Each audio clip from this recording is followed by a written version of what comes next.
Assalamualaikum warahmatullahi wabarakatuh. My name is Yusuf Ikamat Yusof. Metric number A23MJ0127 is going to present the analog, digital, and digital modulation techniques. So what is modulation? Modulation is the process of modifying a high frequency carrier signal based on low frequency message signal. Why is it important? It is important to enables long distance communication, reduce interference and noise, allows multiple signals to share the same channel, and makes antennas practical in size. So analog modulation have two types, which is amplitude modulation, we call AM, and frequency modulation, which is FM. So what is amplitude modulation, AM? So AM is modulation is used to impress a message signal into a carrier for efficient transmission of data.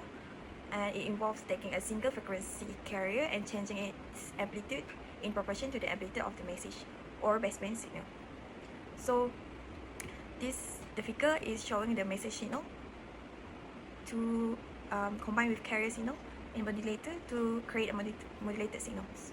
For examples, AM is used for AM radio broadcasts such as news and talk radio. This is the animation of AM wave.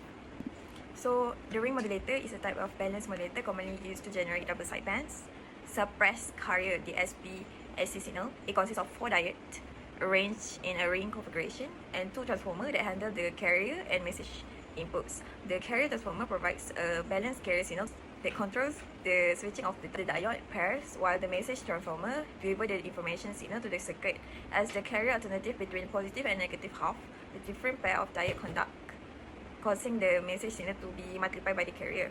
This switching action produce an output and contains only the upper and lower sidebands, while the carrier component is effectively suppressed due to balanced nature of the circuit. The circuit typically consists of diode, a resistor, and capacitor. The AM signal is applied to the diode, which is allow only one polarity of the signal to pass, effectively rectifying it. The capacitor then charged and discharged according to the peaks of the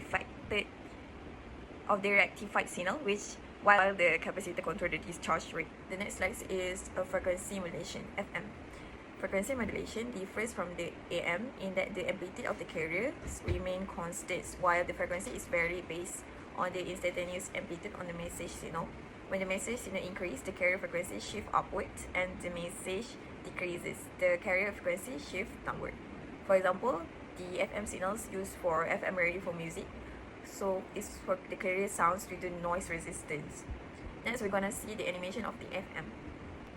The frequency modulation FM can be achieved by using a voltage control oscillator, or VCO, which is an oscillator whose output frequency varies according to the input voltage. In an FM system, the message signal is applied to the VCO input. As the voltage of message signal change, the oscillation frequency of the VCO change proportionally, causing the carrier frequency to vary in accordance with the message. Frequency modulation FM can be demodulated using PLL, which is phase lock loop, which is an electronic feedback system that locks the phase of the local oscillator to the phase of the voltage to the phase of the incoming FM signal. The PLL consists of phase detector, a low pass filter, and a voltage controlled oscillator VCO. When an FM signal is applied to the phase detector, it compares the phase of the incoming signal with the VCO output and generates an error voltage proportional to the phase difference. This error voltage is filtered and fed back to the VCO to adjust its frequency, causing the VCO to track the instantaneous frequency of the FM signal.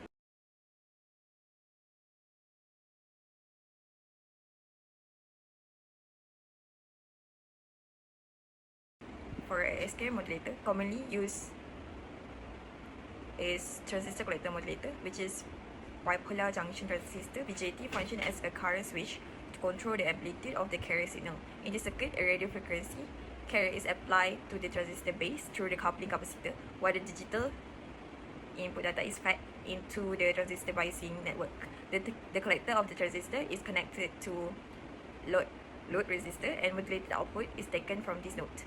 The transistor operates intermittently between cutoff and active region based on the binary input data, producing 2 distinct output amplitude. When the digital high-level binary is 1 is applied to the data input, the transistor becomes forward biased and enters active operation, allowing the carrier signal to pass through the collector. As a result, the output exhibits a high amplitude carrier waveform.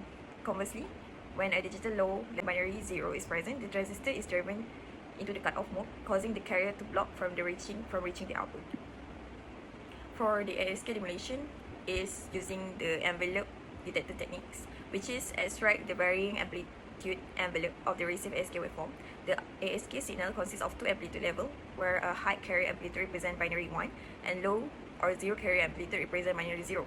The envelope the circuit typically consists of a diode following by an RC low pass filter connection. When the modulated ASK signal is applied to the demodulated input, the diode performs half-wave rectification by allowing only the positive portion of the signal to pass through, effectively converting the incoming AC waveform into a pulsating DC waveform corresponding to its amplitude variation.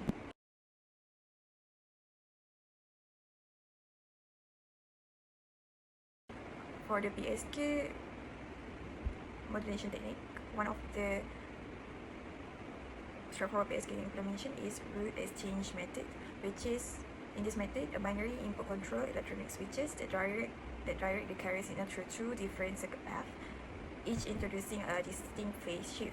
The two possible routes produce a carrier that differ in phase 180 degree, corresponding to binary logic 1 and 0. The output is therefore a sinusoidal waveform with a phase reverse depending on the logic level of the input, ensuring that the binary information is encoded into the phase of the transmitted signal. For the PSK demodulator, we use a coherent PSK demodulator which is designed to extract the original binary data from a phase modulated carrier by synchronizing with the phase of the transmitted signal. In phase shift keying, the information is encoded through the phase reversal of the carrier, and therefore accurate demodulation requires reference signals that match both the frequencies and phase of the received waveform. The coherent detection employs a locally generated carrier that is phase locked with the incoming modulated signal. This reference carrier is produced using a phase lock loop PLL or carrier recovery circuit, and is to multiply the received PSK signals using a balanced multiplier or mixer. The multiplication process remove the carrier component and produce a baseband signal containing a polarity changes that represent binary information.